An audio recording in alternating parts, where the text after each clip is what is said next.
Welcome to the All Out Leadership Podcast, hosted by Pastor Eric Lawson, where each episode is uniquely designed to help you live all out by bringing you practical leadership from a biblical perspective delivered in 10 minutes or less. So whether you're a business leader, serving in ministry, or simply looking to grow in your leadership, this podcast is for you. Before we dive into this week's topic, make sure to subscribe to the podcast and download the show notes at ericlawson.com/podcast. And while you're at it, feel free to share the content on social media. Now, let's join Pastor Eric for this week's conversation.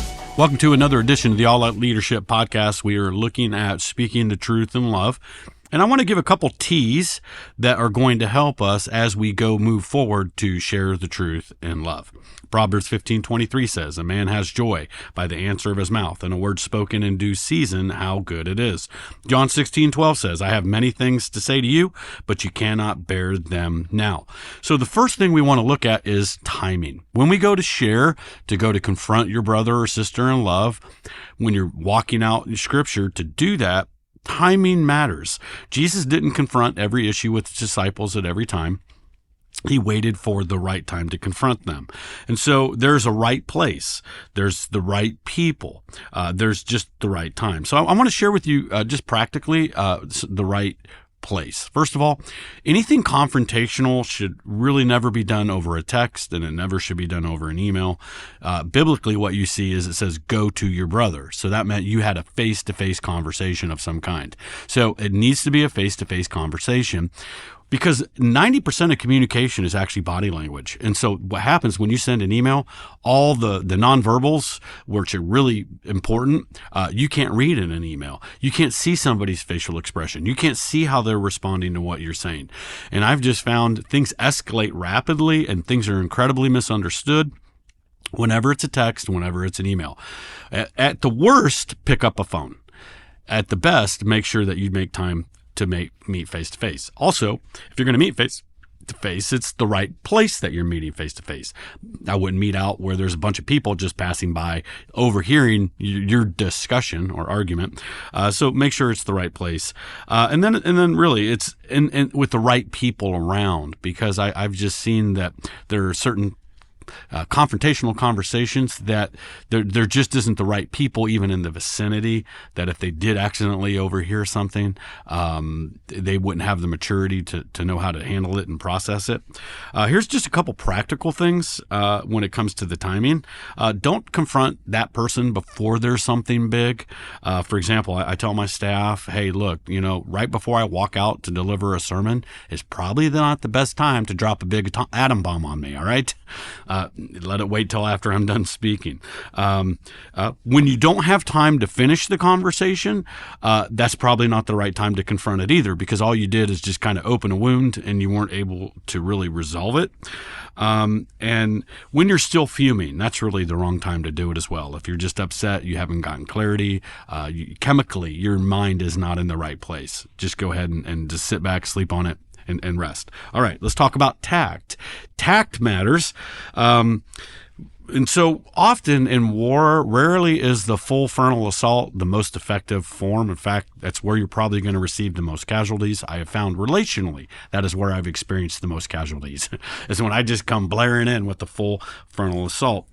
Usually I find guerrilla tactics are the best when it comes to resolving conflict. Proverbs 18:19 says, "A brother offended is harder to win than a strong city, and contentions are like the bars of a castle." And so the way you approach this particular conversation is critical to setting the tone.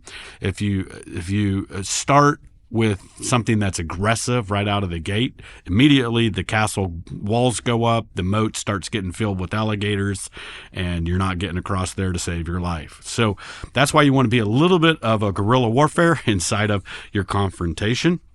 I'll usually use a statement like, hey, wanted to get your clarity on something, that happened the other day.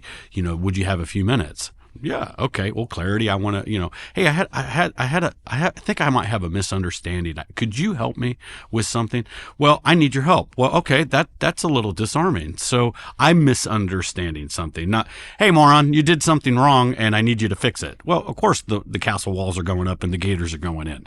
So, just be very skillful in how you approach that situation.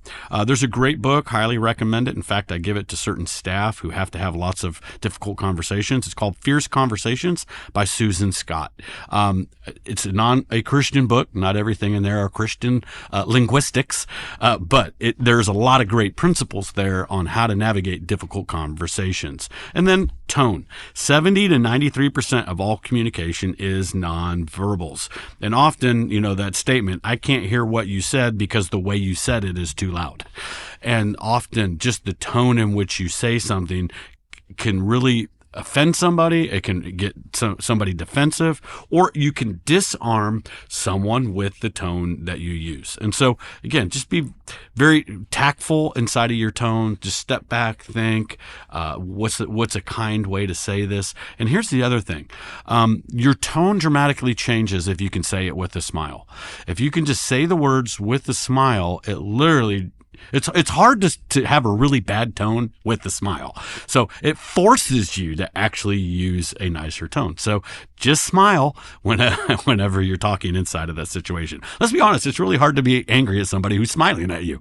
It's a very disarming body posture. All right, just a couple practical things on speaking the truth in love. See you next week. Thank you for joining us on the All Out Leadership Podcast. We hope you gained new biblical insight that challenged you to grow in your leadership. If you've enjoyed this week's episode, we would love your help in getting the content out farther. You can help by subscribing to the podcast at ericlawson.com/podcast and telling others about it. Next week, Pastor Eric will be back with another episode. So until then, we hope you have a great week being an all-out leader.